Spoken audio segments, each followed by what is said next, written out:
پہلے تو میں نے مسلمانوں کے اخلاق سنے تھے، اب تو میں نے دیکھ بھی لیے،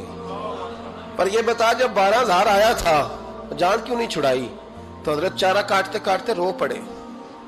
فرمانے لگے تو نہیں نہ جانتا یہ بیٹیاں سانجی ہوتی ہیں، پتہ نہیں نا؟ میرے رسول پاک نے تو حاتم تائی کی بیٹی کے سر پہ کپڑا رکھ کے کہا تھا بیٹیاں برابر ہوتی ہیں، تو یہ نہیں پتا جب اس کی 6 بیٹیوں کی شادی ہوئی ہے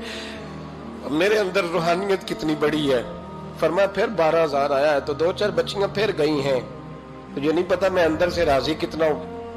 میں تیری نوکری کرتا رہوں گا، پتہ نہیں اللہ کتنی بیٹیوں کو بیاہ دے گا۔ اتنا رویا وہ عیسائی کے پیروں میں بیٹھ گیا، کہنے لگا بابا میں نے تیری مخالفت کی ہے پر تیرے قریب آ کے پتہ چلا ہے کہ تو بہت اونچے اخلاق کا مالک ہے، اور اگر تیرا یہ مقام ہے تو تجھے اخلاق سکھانے والے محمد عربی کی شان کتنی ہوگی۔ ظالم کی بولیے جاتے نہیں لوگ جھوٹے گواہ بن کے، وکیل صاحب کو نہیں پتا ہوتا کہ یہ بندہ مجرم ہے جو میرے پاس آیا، کیا مجرموں کے وکیل نہیں ہوتے؟ بولے تو اس کو پتہ نہیں ہوتا وکیل صاحب کو کہ یہ صاحب مجرم ہے، میرے پاس مقدمہ لے کے آئے، اور اگر بے ادبی نہ ہو جائے تو میرا خیال ہے قاضی عدالت کو بھی پتا ہوتا ہے کہ مجرم کون ہے اور مظلوم۔ میرے نبی پاک صلی اللہ علیہ وسلم نے اس قدر زیادہ سختی فرمائی اس مسئلے میں، فرمایا جس کو پتا تھا کہ فلاں آدمی ظالم ہے، ظلم کر رہا، پھر وہ ظالم کا گواہ بنا یا اس نے ظالم کی مدد کی، کتنی کی؟ شارحین لکھتے ہیں چاہے اس نے ایک جملہ بول کے کی، چاہے ایک، سارے بولیے، چاہے ایک غریب کو اس نے ظلم کیا تو کہتے ہیں علاج یہ سی، چاہے ایک جملہ بول کے کی، شارحین اس حدیث کی شرح میں لکھتے ہیں ایک جملہ بول کے چاہے مدد کی، جس بندے نے کسی ظالم کی مدد کی کسی مقدمے میں یا کسی صورت میں اور اسے پتا تھا یہ ظالم ہے، میرے نبی پاک صلی اللہ تعالی علیہ وسلم فرماتے ہیں اگر اس نے مدد کی، ابھی ظالم کی بات نہیں ہو رہی، ظالم کے مددگار کی بات ہو رہی، اگر کسی نے ظالم کی مدد کی تو حضور فرماتے ہیں خدا بھی اس سے بری و ذمہ ہے، رسول بھی اس سے بری و ذمہ ہے۔ سنبھال کے رکھے اپنی نمازیں، قربانیاں، حج، زکوٰۃ سنبھال کے رکھے۔ اگر ظالموں کا مددگار ہے، الیکشن آ لینے دے، آپ کو نظر آ جائے گا کون کون ظالموں کا مددگار ہے، نظر آ جائے گا۔ اپنی جیب سے لوگ پیسے دے کے ظالموں کی مدد کریں گے، ان کے فلیکس چھپوائیں گے، بورڈ لگوائیں گے، جیبوں سے پیسے دے کے۔ ہم نے خود آگ لگائی ہے چمن میں اپنے، بے سبب گردشی ایام کو الزام نہ دو، ہم نے خود نور کا ظلمت سے کیا ہے سودا، کر کے توہین سحر شام کو الزام نہ دو۔ ظالموں کے مددگار میدان میں آ گئے، یہ چھوٹا لفظ نہیں، میرے حبیب پاک صلی اللہ علیہ وسلم نے فرمایا جو ظالم کا مددگار ہے سن لے جو سجن کے ساتھ کچہری جاتا ہے، وہ یاد رکھے جو دوست کا گواہ بنتا ہے، وہ یاد رکھے جو کہتا ہے میں مانگی گیا تھا، مجھے بلایا گیا تھا قبضہ چھڑانے کے لیے کسی غریب بیوہ کی جائیداد پہ، وہ سن لے تو مدد کر کے نہیں آیا، تو خدا کے ذمے سے نکل گیا ہے۔ رسول پاک نے فرمایا تیرا میرا تعلق ختم ہو گیا، تو ظالم کا مددگار ہو گیا، پھر تو کہتا میں بے چین ہوں، میں بے قرار ہوں، میں آزمائش کا شکار ہوں، پلٹ کے دیکھ تو صحیح تیرا گناہ کتنا بڑا ہے۔ میرے نبی پاک صلی اللہ علیہ وسلم کا ایک اور فرمان سن لیں، ابن ماجہ ابو داؤد میں موجود ہے، اس حدیث کو آپ نے یاد کر لینا ہے، کر لیں گے انشاءاللہ، سارے کہیے انشاءاللہ، کر لیں گے یاد۔ حضور صلی اللہ علیہ وسلم نے فرمایا اگر تو ظالم کی مدد کرے گا نا، یہ لفظ دل کی تختی پہ لکھ لینا، یہ مکافات عمل ہے، مکافات عمل دنیا، ادھر کرو گے تو ادھر بھرو گے۔ فرمایا اگر تو کسی ظالم کی مدد کرے گا، سن لے حضور کا فرمان ہے، اگر تو ابن ماجہ ابو داؤد سیاہ میں موجود ہے، فرمایا اگر تو کسی ظالم کی مدد کرے گا تو رب تعالیٰ مرنے سے پہلے تیرے اوپر بھی ظالم کو مسلط کر دے گا، تیرے اوپر بھی ایک دفعہ ظلم ضرور ہوگا اگر تو ظالم کی، وہ کسی صورت میں بھی ہو سکتا ہے، کسی صورت میں بھی تیرا بیٹا ہی اٹھ کے ظلم کر دے گا، تو الجھ جائے گا، کسی نہ کسی جگہ تیرے لیے تباہی کا سامان ہوگا، تیرے اوپر ظلم ہوگا، اس لیے کہ تو ظالموں کا مددگار ہے۔ چاہیے یہ تھا کہ تو مظلوم کی مدد کرتا، انسانی ایمانی یقین کا فریضہ سر انجام دیتا، تو ظالموں کا مددگار ہو گیا۔ ٹٹول کے دیکھ لیں، رزلٹ نکال کے دیکھ لیں، ہمارے زمانے میں ظالموں کے مددگار زیادہ ہیں، اتنی لمبی زبانیں نکال کے ظالموں کی مدد کرتے ہیں، بڑے بڑے کالم نویس اللہ نے انہیں قدرت دی لکھنے کی،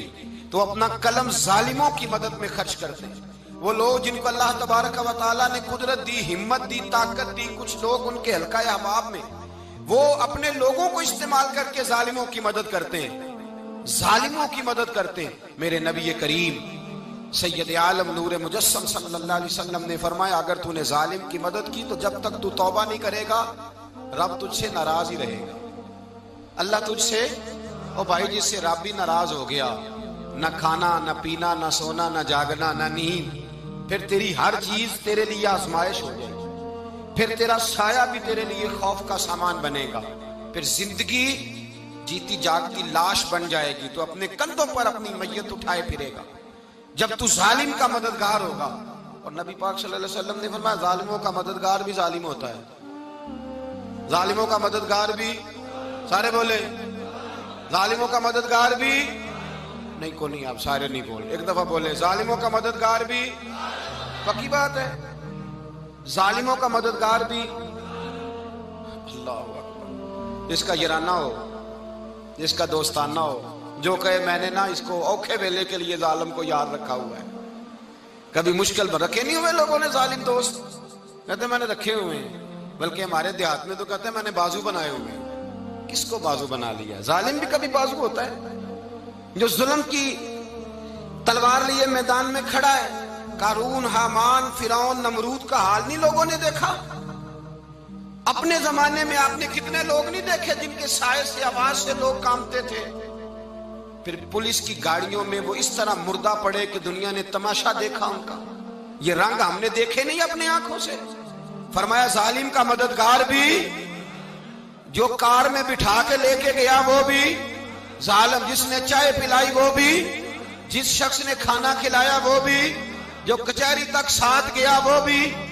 جس نے فلیکس کے نیچے، بڑے شرابی کے نیچے چھوٹی اپنی فوٹو لگائی وہ بھی، جو ووٹ کی پرچی ڈالنے گیا وہ بھی۔ کہہ دینا باہر نکل کے کہ حضرت صاحب نے سیاسی تقریر کی ہے، کہہ دینا، پر بات تو سچی ہے نا۔ خو کرے ہم تو سے تھوڑا سا گلا بھی سن لے، خو کرے ہم تو سے تھوڑا سا بھی گلا۔ امام مالک کے پاس ایک بندہ آیا، اس نے کہا حضور میں درزی ہوں، ایک ظالم بادشاہ مجھ سے کپڑے سلواتا ہے، میں تو ظالموں کا مددگار نہیں نا۔ ایک ظالم بادشاہ مجھ سے، حضور میں تو مددگار نہیں نا ظالموں کا۔ جو فرمایا ظالموں کا مددگار بھی ظالم ہوتا ہے، تو کپڑے لے کے آتا ہے میں سی کے دے دیتا ہوں، ذمہ داری نہیں۔ یہ ایک آدمی دکاندار ہے، اس سے کوئی بندہ چیز خریدنے آئے گا تو تھوڑی کہے گا میں نے نہیں دینی، تو دے گا۔